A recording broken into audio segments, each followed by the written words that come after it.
Shalom saudara terkasih dalam Tuhan Yesus Kristus. Salam jumpa bagi saudara seiman sekalian dimanapun saat ini berada di seluruh Indonesia dan di luar Indonesia. Saya berdoa roh, jiwa, dan tubuh setiap saudara yang menyaksikan tayangan PSD dipelihara oleh Tuhan kita Yesus Kristus, dijagai dan biarlah Roh Kudus memimpin langkah hidup saudara. Amin. Ya. Karena kita tahu saudara, hari-hari ini ada banyak godaan, ada banyak cobaan, ya, di mana-mana, ya, baik itu moral, ya, baik itu popularitas, baik itu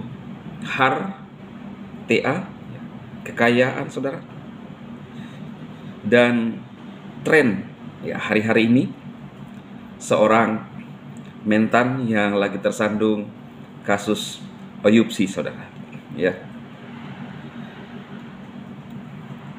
Dan ia membuat lagi lebih heboh karena dia belum balik ke Indonesia yang sudah dijadwalkan tanggal 1 Oktober harusnya ada, ya. Apakah KBUR saudara? Kata Wamentan enggak, ditunggu, ya. Ada masalah sedikit, ya, kesehatannya sehingga sampai saat ini belum hadir dan belum ada di Indonesia. Dan yang menarik adalah Pak Mahfud mengakui bahwa dia sudah tersandung dan dinyatakan tersangka oleh KPK. Ya, maka saya juga membahas saudaraku, ya. Itulah yang tadi saya sebutkan bahwa kita harus tetap menjaga langkah kita, khususnya saudara seiman, karena tawaran-tawaran di luar sana itu menggiurkan. Termasuk orang bisa meninggalkan imannya karena TA atau popularitas atau aki-aki saudara, bisa. Ya. Nah, saya mengikuti dan saya membaca artikel dari mentan kita ini. Ya, pernah kan 2 periode jadi gubernur, ya. Dan karirnya itu cemerlang menurut saya, tetapi dia harus tersandung, ya, kasus oyupsi saudara. Itulah manusia, ya. Saya akan melihat, ya, dari sisi Google, ya, dan saudara bisa melihat juga apa sih yang dimaksud dengan oyupsi, ya. Kata koruptie dalam bahasa Belanda masuk ke dalam perbendaharaan Indonesia menjadi korup SI. Menurut Kamus Besar Bahasa Indonesia KBBI, oyupsi adalah penyelewengan uang negara dalam kurung perusahaan, organisasi, yayasan, dan sebagainya untuk keuntungan pribadi atau orang lain. Jadi memperkaya diri sendiri, ya, bukan miliknya. Sebenarnya, ya, ini lebih halus sih menurut Google sumbernya. Tetapi kalau saya sih itu pencu, ya, atau peram gitu. Lanjutkan aja saudara, ya. Ya sama aja karena bukan hak kita, ya, tikus gitu loh, ya. Nah, itu dari versi Google. Lalu kemudian itu meliputi apa saja? Ada 30 jenis TPK terkait hal tersebut. Yang pertama, menyuap ASN atau pegawai negeri, memberi hadiah kepada pegawai negeri karena jabatan, pegawai negeri menerima, ya, pegawai negeri menerima hadiah yang berhubungan dengan, ya, jabatan, menyuap hakim, ya, menyuap advo,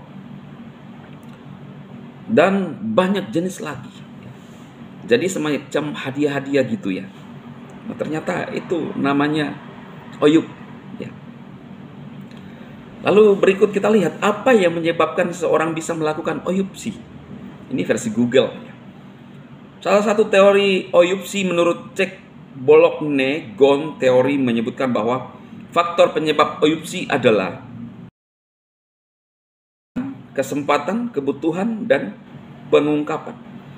Keserakahan berpotensi dimiliki setiap orang dan berkaitan dengan individu pelaku oyupsi. Nah, ini menurut saya yang kadang dialami oleh siapapun itu, ya. Kesera, ya. Gaji sudah puluhan juta. Ya, saya lihat pernyataan Pak Mahfud, gaji men itu 18 juta, ya. Sebenarnya saya tertarik dengan pernyataan Pak BTP sih, ya, nantang BPK, berani nggak laporkan harta kekayaan, berapa gaji, berapa pengeluaran anak-anak, di mana kan mudah untuk menelusuri berapa sumber income seseorang, ya, dengan tunjangan jabatan lah, kemudian apa yang bisa dia miliki. Kalau misalnya tidak seimbang, menjabat 10 tahun, gaji sekian, kan sudah terhitung itu. Gampang untuk menghitung gaji seseorang,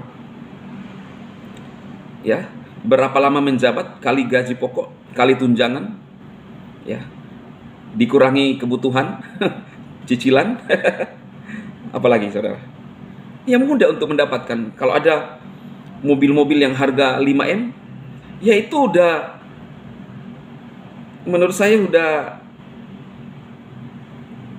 bisa mobil saja itu bisa membeli selama dia menjabat. Terus yang lainnya, kebutuhan yang lain, terus biaya-biaya ini, ya sangat mudah. Jadi memang ketika ada namanya kesera, kemudian ingin dilihat, ya, itu yang kadang-kadang menurut saya yang paling menjadi dasar untuk orang bisa oyub, ingin dilihat, ya. Branded, mobil, padahal hasil tidak akan tenang, ya, tidak akan tenang. Mungkin lolos, ya, pantauan hakim, tetapi nggak akan lolos di penghakiman Tuhan Yesus Kristus. Karena itu saudaraku, ini penting loh. Semua berkaitan dengan kebenaran. Kenapa saya menyampaikan ini? Untuk memberikan awasan kepada saudara-saudara semua.